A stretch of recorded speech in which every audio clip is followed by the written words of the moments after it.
ഊട്ടിയിലായിരുന്നു ഞങ്ങൾ താമസിച്ചത്. അപ്പോൾ ഊട്ടിയിൽ വന്നപ്പോൾ അപ്പോൾ ഞാനും അമ്മയെല്ലാം കൂടി കാണാൻ പോയി. അപ്പം അങ്ങേർക്ക് എസ് രാജേന്ദ്രൻ്റെ 2 ഭാര്യമാരാണ്. ആദ്യത്തെ ഭാര്യ പങ്കുചെന്ന് പറയുന്നത് മലയാളിയാണ്. രണ്ടാമത്തത് വന്ന് തമിഴാണ്, വിജയകുമാരി എന്ന്. അപ്പോൾ ആ വിജയകുമാരിയും SSR നാടകത്തിൽ അഭിനയിക്കുന്നത്. ആദ്യത്തെ ഭാര്യ ചുമ്മാ കുറേ പിള്ളേരായിട്ടൊക്കെ വന്നിരിക്കുന്നു. അപ്പോൾ ആദ്യത്തെ അമ്മയും ഞാനും കൂടെ നാടകം കാണാൻ പോയിരുന്നു. അപ്പോൾ അച്ഛൻ സുഖമില്ലാതെ കിടപ്പാണ്, അത് കാരണം അച്ഛൻ അടിക്കില്ല. അപ്പോൾ ഞങ്ങൾ നാടകം കാണാനും എല്ലാം കൂടി അമ്മയും കുറച്ച് പേരെല്ലാം കൂടി പോയിരുന്നു നാടകം കാണാനായിട്ട്. അപ്പോൾ നാടകത്തിൻ്റെ ഇടയ്ക്ക് വന്ന് ഇൻ്റർവ്യൂലൊക്കെ വിടില്ലേ, അപ്പോൾ അമ്മയും ഞാനും കൂടി പുറകെ ആ മേക്കപ്പ് റൂമൊക്കെ ഉള്ള സ്ഥലത്ത് അവിടെ എന്നെ കൊണ്ടുപോയി. അവിടെ കൊണ്ടുപോയിട്ട് അപ്പോൾ അവിടുത്തെ മലയാളിയാണെന്ന് പറഞ്ഞു ആദ്യത്തെ ഭാര്യ പങ്കജവല്ലി. അപ്പോൾ അങ്ങേരോട് അമ്മ പറഞ്ഞു, അമ്മയോട് പറഞ്ഞു, ഇങ്ങനെ എൻ്റെ മോളാണ്, ഇപ്പോൾ ഞങ്ങൾക്ക് കുറച്ച് പ്രശ്നങ്ങൾ. അമ്മ അവർ അങ്ങോട്ടും ഇങ്ങോട്ടും സംസാരിച്ചപ്പോൾ ഇവർ രണ്ടുപേരും ഒരേ നാട്ടുകാരാണ്, ഒരേ സ്ഥലത്തുള്ള ആൾക്കാരാണ്. അപ്പോൾ വളരെ അടുത്തവർ.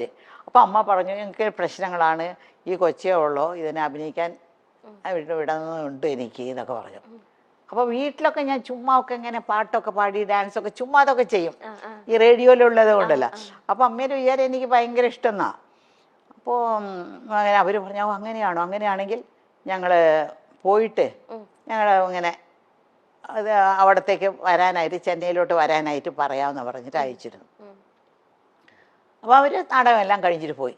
അവിടെ പോയിട്ട് ഒരാഴ്ചക്കകം ഞങ്ങൾക്ക് അവിടെ നിന്ന് ടിക്കറ്റും വരാനുള്ള ഡേറ്റും ഇന്ന സ്ഥലത്ത് വരണം എന്നൊക്കെ പറഞ്ഞ് അവർ വിളിച്ചു പറഞ്ഞ് ടിക്കറ്റൊക്കെ അയച്ചിരുന്നു. അങ്ങനെയാണ് ഞങ്ങൾ മെഡ്രാസിൽ, ഞാനും എൻ്റെ അമ്മയും മാത്രമായിട്ട് മെഡ്രാസിൽ വരുന്നത്. അപ്പോൾ ഞങ്ങളുടെ വീട്ടിൽ കുറേ പിള്ളേരുണ്ടല്ലോ, അമ്മ എൻ്റെ കൂടെ നിൽക്കാനൊക്കില്ല. അപ്പോൾ എന്നെ വന്ന് SS രാജേന്ദ്രൻ്റെ പങ്കജവല്ലി ചേച്ചിയുടെ അടുത്ത്, ആ അമ്മയുടെ അടുത്ത് എന്നെ വിട്ടിട്ട് കുറേ പിള്ളേരുടെ കൂടെ ഞാനൊരു കൊച്ചായിട്ട് അവിടെ നിന്നു. അപ്പോൾ അവർ ഒരു ഡ്രാമ അവരൊരു ഡ്രാമ. അപ്പോൾ അപ്പോഴേക്കും ഈ വിജയകുമാരി എന്ന് പറഞ്ഞ ഒരു പ്രഗ്നൻ്റ് ആയിരുന്നു. അപ്പോൾ അവർക്ക് അവരുടെ റോൾ അഭിനയിക്കാനായിട്ട്, ഹീറോയിൻ തന്നെയാണ്, അവരുടെ റോൾ അഭിനയിക്കാനായിട്ട് എന്നെ എല്ലാം വെച്ച് കെട്ടി 13 വയസ്സ് എത്ര വലുതുണ്ടാവും വെച്ച് കെട്ടിയൊക്കെ ശരിയാക്കി. പക്ഷെ പൊക്കം ഉണ്ടായിരുന്നു, കാരണം ഞാൻ രക്ഷപ്പെട്ടു, ഇത്രയും തന്നെ പൊക്കം. അപ്പോൾ അങ്ങനെ നാടകത്തിൽ അഭിനയിച്ചു. റിഹേഴ്സലൊക്കെ കഴിഞ്ഞ് അവർ വീട്ടിൽ തന്നെ റിഹേഴ്സലൊക്കെ കഴിഞ്ഞ് അവർ ഒരു നാടകം, ഫസ്റ്റ് ഡ്രാമ. ഈ ഡ്രാമ കാണാനായിട്ട് MGRും അന്നത്തെ വലിയ ഡയറക്ടർ, ഇന്ന് മണിരത്നം എന്നൊക്കെ പറയുന്നില്ല, അന്നത്തെ വലിയ ഡയറക്ടറാണ് രാമണ്ണ എന്ന് പറയുന്ന ഒരാൾ, അങ്ങേരും കൂടിയെല്ലാം അവരാണ് പ്രസിദ്ധി നാടകത്തിന് വന്നിട്ട് ഇങ്ങനെ ഇരുന്ന് നാടകം കണ്ടപ്പോൾ MGRും അവരും പറഞ്ഞു, കോഴിപ്പെണ്ണി കൊള്ളാമല്ലോ, നമ്മുടെ പടത്തിൽ ഒരു ക്യാരക്ടർ ഉണ്ടല്ലോ അതിന് ഇങ്ങനെ കൂടെ അഭിനയിക്കാനായിട്ട്, പൊക്കമുള്ളത് കാരണം നമുക്ക് ശരിയാക്കാമെന്ന് പറഞ്ഞു. അങ്ങനെയാണ് അവർ ഞങ്ങളോടെല്ലാം സംസാരിക്കുന്നത്. പിന്നെ സംസാരിക്കുന്നതൊക്കെ അവർക്കൊരു കമ്പനിയുണ്ട്, SS രാജേന്ദ്രന് ഒരു സിനിമ കമ്പനിയുണ്ട്. ആ കമ്പനി ആ മാനേജറോടാണ് സംസാരിക്കുന്നത്. അപ്പോൾ അവിടെ സംസാരിച്ചപ്പോൾ എനിക്ക് 3 വർഷത്തിൻ്റെ കോൺട്രാക്റ്റ് കിട്ടും. 3 വർഷം പുറത്തുള്ള പടങ്ങളൊന്നും അഭിനയിക്കാൻ പാടില്ല, അവർ പറയുന്ന പടങ്ങളിലേ അഭിനയിക്കാൻ പാടുള്ളൂ. അങ്ങനെ അഭിനയിച്ചാലും പകുതി പണം അവർക്ക് കൊടുക്കണം പുറത്തുനിന്ന്. അപ്പൊ അവര് മുഖാന്തരം പോയത് കാരണം എനിക്ക് ഫസ്റ്റ് മൂവി തന്നെ 6000 റുപ്പീസ് ആ കാലത്ത് കിട്ടി. 6000 റുപ്പീസ് എന്നൊക്കെ പറഞ്ഞ ഇന്നത്തെ വലിയൊരു തുകയാണ്. ഞാൻ തനിച്ചാ പോയെങ്കിൽ 600 രൂപ പോലും കിട്ടില്ലായിരുന്നു. അവര് വഴി പോയി ഒരു വലിയൊരു സെറ്റപ്പിന്റെ വഴി പോയത് കാരണം എനിക്ക് 6000 റുപ്പീസ് കിട്ടി. പിന്നെ ആ 3000 രൂപ ഉണ്ടല്ലോ എനിക്ക് കിട്ടേണ്ട, അവർ 3000 രൂപ എടുത്തു, എനിക്ക് 3000 രൂപ. ഞങ്ങൾക്ക് അമ്മയുടെ, എനിക്കൊന്നും അറിയില്ല ഇതൊക്കെ, അമ്മയാണ് കഴുത്തിടുന്നത്. ഞാൻ മേജറല്ലല്ലോ, കഴുത്തിടുന്നു മേടിക്കുന്നു ഒക്കെ അമ്മയാണ്. അപ്പം ഞാൻ അമ്മയോട് ചോദിച്ചേ, എനിക്കൊരു ആഗ്രഹമുണ്ട്, എനിക്ക് എന്തെങ്കിലും തരണം, ഇതിൽ നിന്ന് എന്തെങ്കിലും തരണം എന്നോ. ഞാൻ അമ്മ പറഞ്ഞു ശരിയെന്ന് പറഞ്ഞു, ഒരു 50 രൂപ എടുത്തു കൊടുത്തു, എനിക്ക് തന്നു. ഞാൻ ഉടനെ കടയ്ക്ക് പോയിട്ട് ഒരു ഗ്രേപ്പ് വാട്ടർ മേടിച്ചു. ഗ്രേപ്പ് വാട്ടർ എന്നറിയാമോ, ഈ പിള്ളേർക്കൊക്കെ വയറ്റുവേദനയൊക്കെ വന്നാൽ ഒരു മധുരമുള്ള സാധനം കുറച്ചായിട്ട് ഇങ്ങനെ കൊടുക്കും. ഒരു ചെറിയ ടീസ്പൂൺ, ഒരു 1/2 ടീസ്പൂൺ കൊടുക്കും. വയറ്റുവേദന വന്ന പിള്ളേർ കരയുമ്പോഴേ, കൊച്ചു പിള്ളേർ. അപ്പോൾ ഞങ്ങളെ വീട്ടിൽ എപ്പോഴും ഗ്രേപ്പ് വാട്ടർ ഉണ്ടാവും, പക്ഷെ ഞങ്ങൾക്കെല്ലാം തരത്തില്ല, ഏറ്റവും അവസാനത്തെ കൊച്ചിനെ കിട്ടത്തുള്ളത്. അപ്പോൾ ഞാൻ ആ സ്പൂൺ എടുത്ത് നക്കി നോക്കുമ്പോൾ എന്തൊരു മധുരമാണെന്നൊക്കെ തോന്നുന്നു എനിക്ക്. ആദ്യമായിട്ട് എൻ്റെ കാശിൽ ഞാൻ മേടിച്ച ഒരു ഗ്രേപ്പ് വാട്ടർ ബോട്ടിലായിരുന്നു. എന്നിട്ട് ഇത്രയും വലിയൊരു ബോട്ടിൽ 50 രൂപയ്ക്ക് കിട്ടി. അത് എടുത്ത് ഇങ്ങ് കുടിച്ചു കുടിച്ചു കുടിച്ചു കുടിച്ചു. ആരും പിള്ളേരൊക്കെ കണ്ടാൽ കിട്ടില്ലല്ലോ, ഒരു വാതിലിന്റെ പുറകെ പോയി നിന്ന് കുടിക്കുന്നത്. പകുതി കഴിച്ചപ്പോൾ അതിലൊരു ലഹരിയുണ്ട് ആ ഗ്രേപ്പ് വാട്ടറിൽ. പകുതി കഴിച്ചപ്പോൾ തന്നെ എനിക്ക് ഒരു മാരിയായി, മത്ത് പിടിച്ച് തലയൊക്കെ ഒരു മാരിയായി. ഞാൻ പറഞ്ഞു അയ്യോ മതി മതി എന്ന് വിചാരിച്ചിട്ട് പുറത്ത് വന്നിട്ട് ബാക്കിയുള്ളതെല്ലാം അവർക്കെല്ലാം കൊടുത്തു. അതാണ് എൻ്റെ ആദ്യത്തെ ശമ്പളത്തിൽ ഞാൻ ആദ്യം മേടിച്ചൊരു സാധനം. എനിക്കൊന്നും ഇത് അമ്മ എവിടെയും പറയുന്നത് ഞാൻ കേട്ടിട്ടേ. ഇപ്പം അമ്മ പറഞ്ഞു ചെന്നൈയിലേക്ക് അമ്മേനെ ആ ഒരു ചേച്ചിയുടെ അടുത്ത് ആക്കിയിട്ട് അമ്മ പോയി. അപ്പം 13 വയസ്സേ ഉള്ളൂ.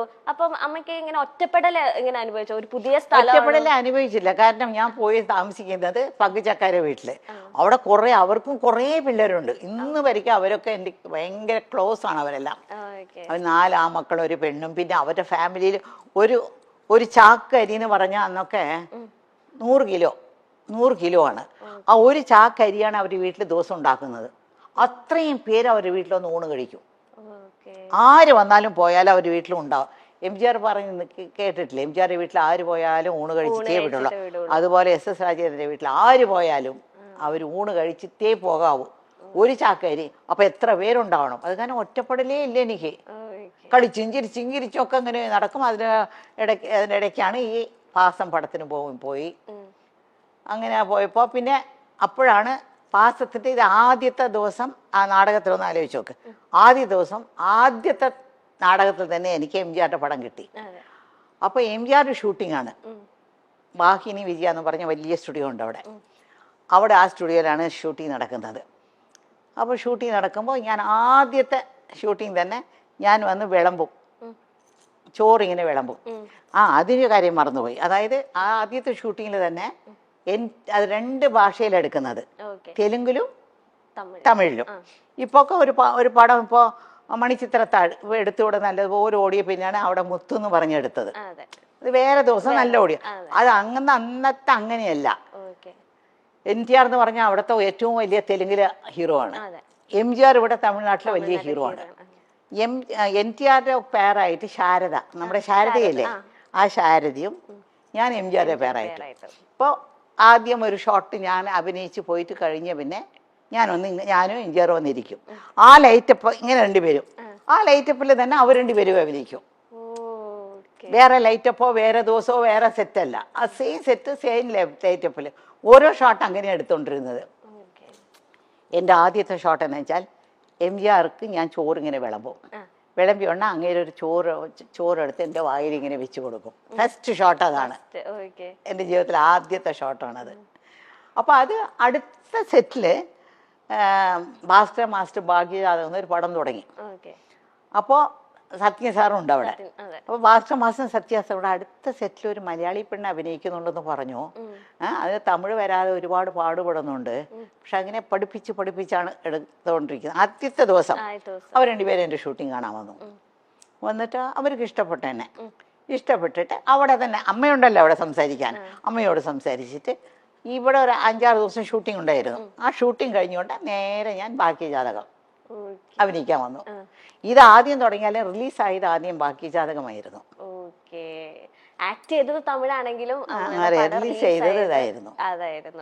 പിന്നെ ഇപ്പത്തെ പോലത്തെ വെച്ചിട്ടുണ്ടെങ്കിൽ ഇപ്പൊ വെച്ചാൽ പക്ക ഷീറ്റ് ഇട്ട് ഇത്ര ദിവസം ഒരു പടം അല്ലെങ്കിൽ എല്ലാം ഓർഗനൈസിങ് ആദ്യം തന്നെ വിസിറ്റ് ചെയ്യും പ്ലേസ് എവിടെയൊക്കെ ഷൂട്ട് ചെയ്യേണ്ടത്. അമ്മയുടെ ഒക്കെ കാലത്തെന്ന് വെച്ചിട്ടുണ്ടെങ്കിൽ ഒരു ബിൽഡിങ് അല്ലെങ്കിൽ ഒരു സ്പേസ് എടുത്തിട്ട് 3 ഫ്ലോർസ്, അത് 3 വീടായിട്ട് സെറ്റ് ചെയ്യുക. അപ്പൊ ഒരു ഫ്ലോറിൽ നിന്ന് അടുത്ത ഫ്ലോറിലേക്ക് പോകുന്നത് അടുത്ത പടമാണ്. ആ ഫ്ലോറിലല്ല, ഈ സ്റ്റുഡിയോ അടുത്ത സ്റ്റുഡിയോ അല്ല, ഈ ഫ്ലോറിൽ നിന്ന് വേറെ ഫ്ലോർ, അവിടെ നടന്ന് കുറച്ച് അങ്ങോട്ട് പോകണം. ഒരു AVM സ്റ്റുഡിയോ എന്ന് പറഞ്ഞാൽ 40 ഏക്കറിലാണ് AVM സ്റ്റുഡിയോ ഉള്ളത്, മനസ്സിലായോ? അപ്പോൾ ആ AVM സ്റ്റുഡിയോയില് ഒരു 10-30 സെറ്റുകളുണ്ട് അവിടെ, ഫ്ലോറുകളുണ്ട്. അപ്പോൾ ഈ ഫ്ലോറിൽ നിന്ന് നടന്ന് ഇപ്പോൾ നിങ്ങളുടെ ഇവിടെ നിന്ന് ഇറങ്ങിയില്ലേ, അടുത്ത ഫ്ലോറിലേക്ക് പോകണം. അവിടെയാണ് തെലുങ്ക്, തമിഴ്, കന്നഡം, ഹിന്ദി എല്ലാ പടങ്ങളുടെ ഷൂട്ടിങ്ങിന് മാറി എല്ലാവരും മാറി എടുക്കും. അത് എങ്ങനെ അമ്മയ്ക്ക് അത് പറ്റും? ഞാൻ അമ്മ പറയുമ്പോ അത് ഭയങ്കര അത്ഭുതത്തോടെ, കാരണം ഒരു ക്യാരക്ടർ അല്ലല്ലോ അടുത്ത പടത്തിൽ, അത് വേറെ കോസ്റ്റ്യൂം ഇട്ടിട്ട് അതെങ്ങനെ ഉൾക്കൊള്ളാൻ പറ്റുന്നത്? പെട്ടെന്ന് കുറച്ച് നാളായപ്പോ നമുക്ക് അങ്ങ് പരിചയമായി. എനിക്ക് അതൊരു വലിയ ഒരു ഒരു പാടായിട്ടൊന്നും തോന്നിയിട്ടില്ല, കഷ്ടമായിട്ടൊന്നും തോന്നിയിട്ടില്ല. അങ്ങനെ കാലത്ത് അന്നൊക്കെ ഞങ്ങളുടെ അടുത്ത് കോൾ ഷീറ്റ് മേടിക്കുന്നത് ഇപ്പൊക്കെ ഒരു പടത്തിനാണ് കോൾ ഷീറ്റ്. 40 ദിവസം കോൾ ഷീറ്റ് കൊടുത്താൽ ആ പടം തീർക്കാം. പക്ഷെ അങ്ങനെയല്ല, അവിടെ എല്ലാം ചെന്നൈയിലും അടുത്തടുത്തടുത്ത് സ്റ്റുഡിയോ ആയതുകൊണ്ട് ഒരു പടത്തിന് ദിവസവും 7 to 1, അതായത് ഈ കാലത്ത് 7 മണി മുതൽ 1 മണി വരെയും കോൾ ഷീറ്റ് കൊടുക്കും. കോൾ ഷീറ്റ് കൊടുത്താൽ ആ ഒരു 10-15 ദിവസം കൊണ്ട് ആ പടം തീർക്കും. അല്ലെങ്കിൽ അടുത്ത മാസം ഷെഡ്യൂൾ കൊടുക്കും. അത് കഴിഞ്ഞാൽ പിന്നെ ഉച്ചയ്ക്ക് 2 to 9 ഒന്നുണ്ട്, 2 മണി മുതൽ 9 മണി വരെയും ഷൂട്ടിംഗ് ഉണ്ട്. അത് അങ്ങനെ ഒരു പടത്തിന് കൊടുക്കും. അത് ഒരു 10-15 ദിവസം കൊടുക്കും. പിന്നെ രാത്രി 10 to 2 എന്ന് പറഞ്ഞൊരു ഷൂട്ടിംഗ് ഉണ്ട്, 10 to 2. അത് വരയ്ക്കും. ചില തീർക്കാൻ പോകുന്ന പടങ്ങളുണ്ട്, അപ്പം 10 to 5 വർക്ക് ചെയ്യും. അപ്പോൾ ഇത് മൂന്നും കഴിഞ്ഞിട്ട് ഞാൻ മേക്കപ്പ് റൂമിൽ പോയി ഇങ്ങനെ പല്ലൊക്കെ തേച്ചിട്ട് വേറെ കോസ്റ്റ്യൂം ഇട്ടിട്ടാണ് പോകുന്നത്. അടുത്ത ഇത് തന്നെ പിറ്റേ ദിവസം 7 to 1 പോകുന്നത്.